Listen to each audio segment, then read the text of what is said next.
Welcome everyone, my name is Karatas and I'll be talking about my paper, Voltage Stability Assessment, Accounting for Current Limited Converters. And first, an agenda. First, I'll talk about the theoretical background necessary, which lays the foundation for the paper. And then I'll talk about a voltage stability approach, which determines the maximum deliverable power to non-controlled load. And then I'll talk about how current limited converters impact system stability, and finally, a conclusion. Now, first, the voltage stability approach. And what's necessary is a handful of assumptions. And firstly, we have that power is injected into nodes of constant voltage magnitude. And synchronous generators are represented as voltage sources. And depending on the excitation system, if the generator has an automatic voltage regulator, the point of constant voltage magnitude is at the terminals. If it's a manually excited machine or the overexcitation limiter is active, the point of constant voltage magnitude is seen behind the synchronous reactance. And finally, loads are represented by the impedance values and they operate with a constant load angle. To explain the voltage stability approach, I will be using the following 7-bus system. So this 7-bus system includes a wind farm, which consists of equivalent wind turbines represented as G1 and their respective step-up transformers. And then we have the collector system, which is connected to a park transformer, and this is again connected to an external grid. And at the point of common coupling, we have the load, which is we have a tap changing transformer, and then the load, which is connected at the low voltage side. And to determine the point of maximum deliverable power to the load during steady state conditions, only the changes in rotor angle with respect to load impedance magnitude changes need to be considered.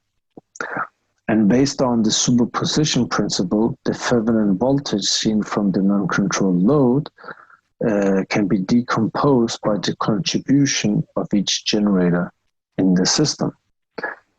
And here we have the superposition principle, and what we notice is that the Thevenin voltage is the voltages at the point of constant voltage magnitude scaled by a complex coefficient. And these complex coefficients are independent of the load impedance. And if we continue, if we consider the Thevenin equivalent seen from a generator, the generator rotor angle can be written as in the following expression. And if we assume that the generator operates with a constant mechanical input power and the load angle is fixed, the only variable influencing changes in the rotor angle is the load impedance magnitude. And this means that each change in load impedance magnitude represents a new Thevenin equivalent seen from the generator. And this can be visualized with the traditional power angle curves. Here we have 3 scenarios, and each variation in load impedance magnitude can be represented as one of these 3 scenarios. In the first one, the upper one, we have a stable operating point and an unstable. And by decreasing the load impedance magnitude, the rotor angle will eventually reach OP3. And beyond this point, there exists no equilibrium. Therefore, it can be estimated if each change in load impedance magnitude corresponds to a stable operating point for the generator. Now, again, I'll be using the 7-bus system where the wind turbines are set to local voltage control, and so they maintain a constant voltage magnitude on the grid side of the converter, and they prioritize active power injection, so they imitate the behavior of synchronous generator. So we have that power is injected into nodes of constant voltage magnitude at G1 and G2. All the possible operating points for the wind turbine and the load here can be determined by obtaining information about the phase angle difference between the 2 machines and the magnitude of the load impedance when the load angle is fixed. And this can be visualized as contour plots. And these contours represent the trajectory of the system operating points, where the red represent the wind turbine and the blue for the load. And we have that the wind turbines operate with a constant mechanical input power, which means this trajectory represents the trajectory of the system operating points. And there are some characteristic lines of interest in the contour plot.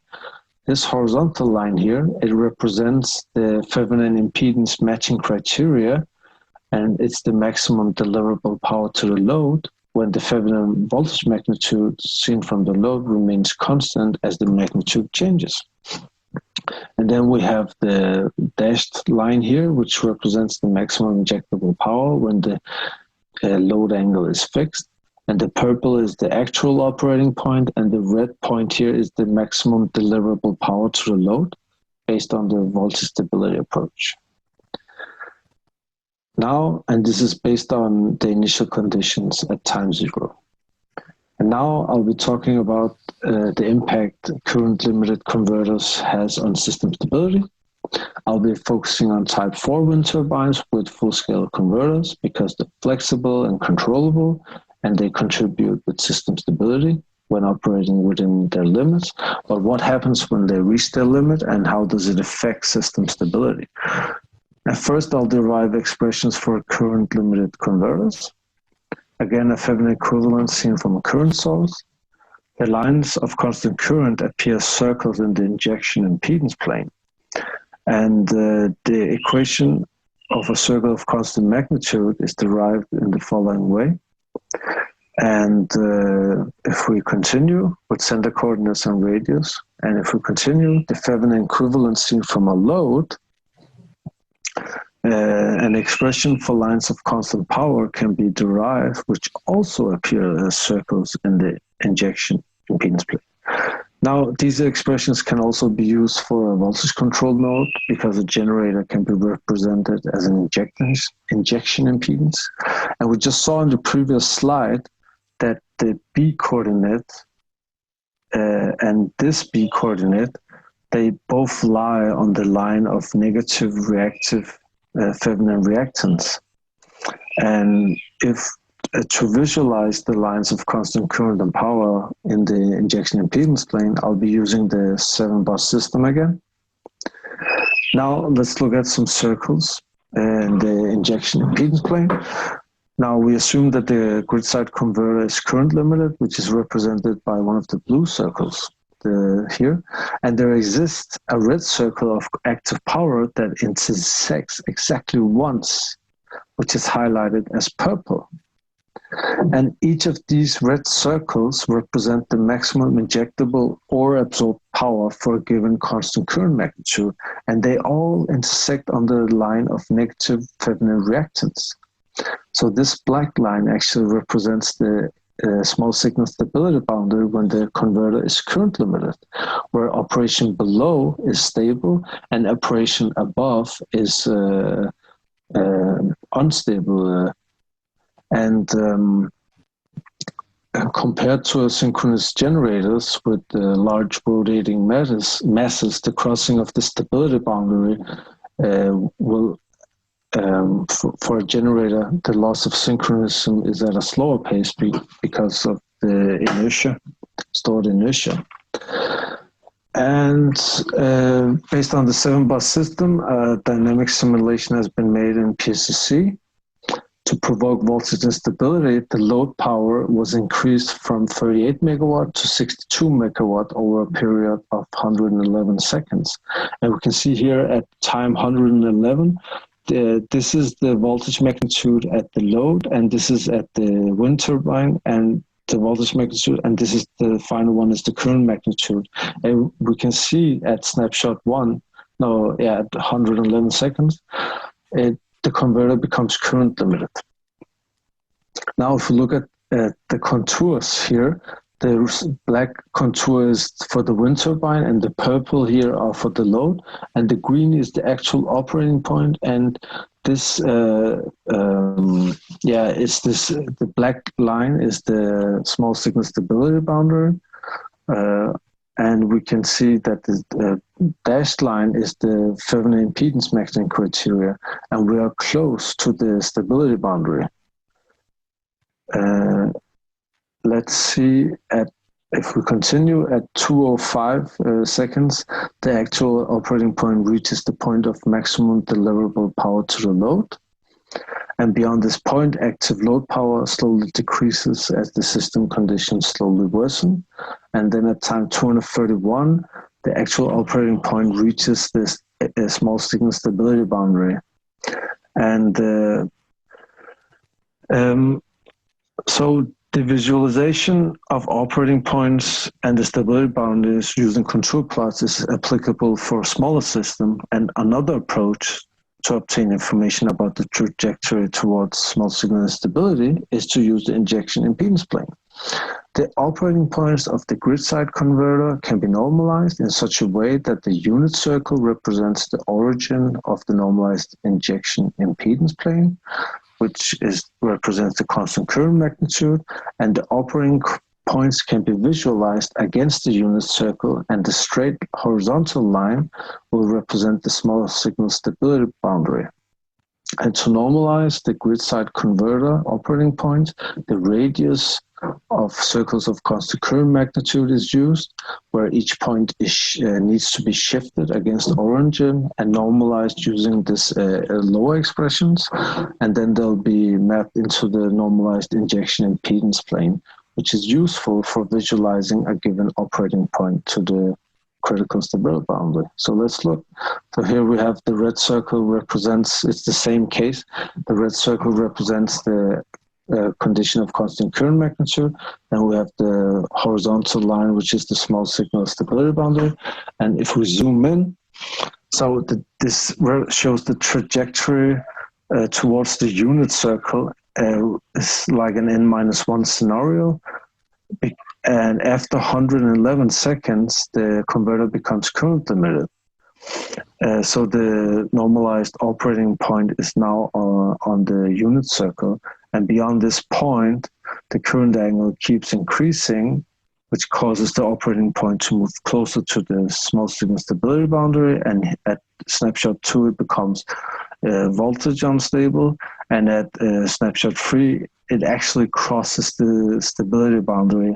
And that's because at this time, the converter enters fall right through mode, and it prioritizes reactive power injection, which reduces the active power injection. And the terminal voltage magnitude of the converter is below 0.9 per unit. And according to the grid codes, it would be disconnected. So to conclude, an approach for assessing voltage stability to determine the maximum deliverable power to the load was shown, which takes into account the nonlinearity of the Fevner voltage magnitude seen from the load. And expressions for a characteristic and a critical line were derived, which appear as a circle and a straight line in the injection impedance plane. And finally, current limited operation of converters and their influence on system stability were investigated. Thank you for your time.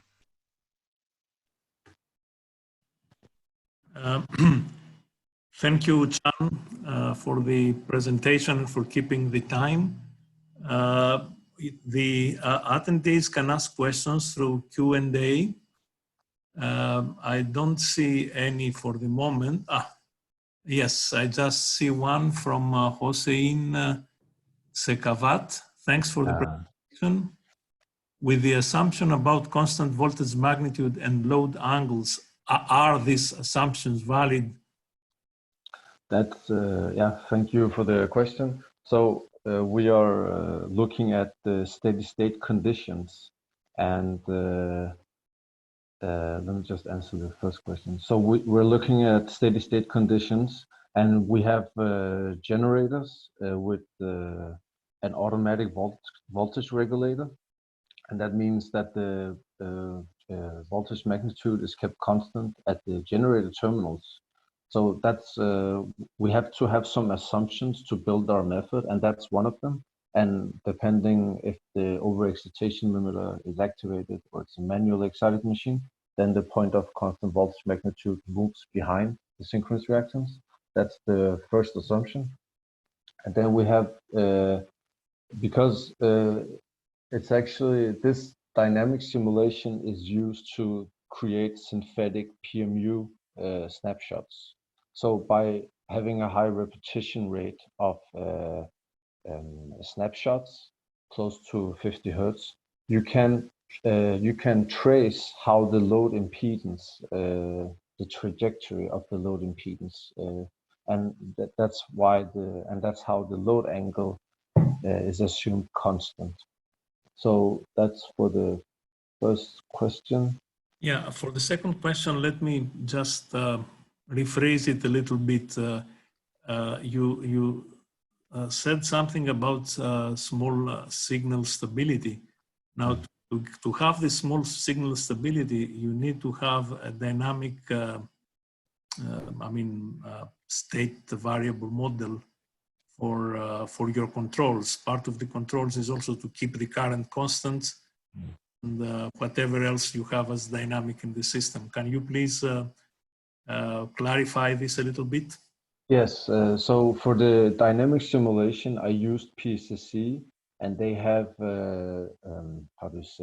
they have made some type 4 wind turbine models, dynamic models, and that's, I have used those in PCC, and I recreated the simulation to create synthetic PMU snapshots.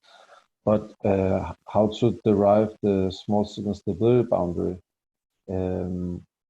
It's in the impedance plane. The bound that can I share my slide, or should I just answer?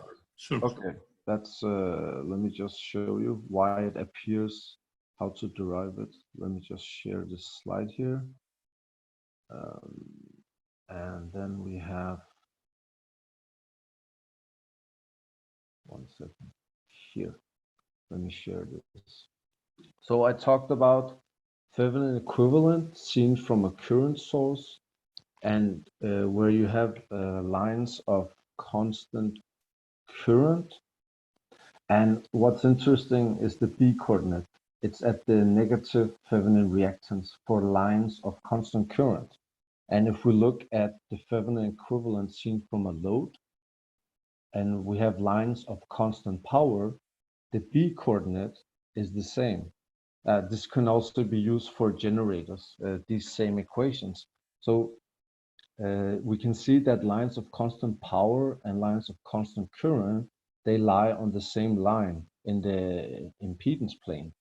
And that's why when we have these blue circles which represent constant current magnitude, and inside each of those you have a maximum active circle of constant power which intersects exactly once. And if you continue to do that, all of those purple intersections, they lie on the line of negative Thevenin reactance. So that's how you derive this small signal stability boundary. So by small signal stability, you probably mean when you lose your equilibrium point, right? Exactly. Yeah. Yes. So when we say small signal stability, usually we refer to oscillations. That's why maybe. It's aperiodic small signal stability, so non-oscillatory. Yeah. Okay. Yeah. So sorry, this is a long discussion, but yeah. the rest of time. And if there is there any other question? There's one more, I think. No, just thanks for your reply. So, may I ask a question? Sure. Go ahead. This is Thierry Van Gessen. Sorry, I'm registered as presenter, so I cannot type my question. Just a clarification. When you have your current limited converter, from a mathematical viewpoint, it means that the magnitude of the current is equal to some constant. But how do you, that is only one degree of freedom which is lost, let's say. How do you model your converter in terms of active reactive power voltage? Because constant current gives only one constraint, so there is an additional constraint, at least an additional equation that should come in the picture. I used well, let me think. I used the dynamic models developed by Siemens in PCC. So how those models are developed, I'm not so, let me just, yeah, I'm not so much aware of that, actually, how they derive those So models. please let's take this offline because we are now Okay. short of time. Yeah. So please feel free to communicate with each other, and also myself, I'd like to discuss with you after carefully reading the paper about a few aspects. Yeah, So this is, thanks. yeah, thank you. And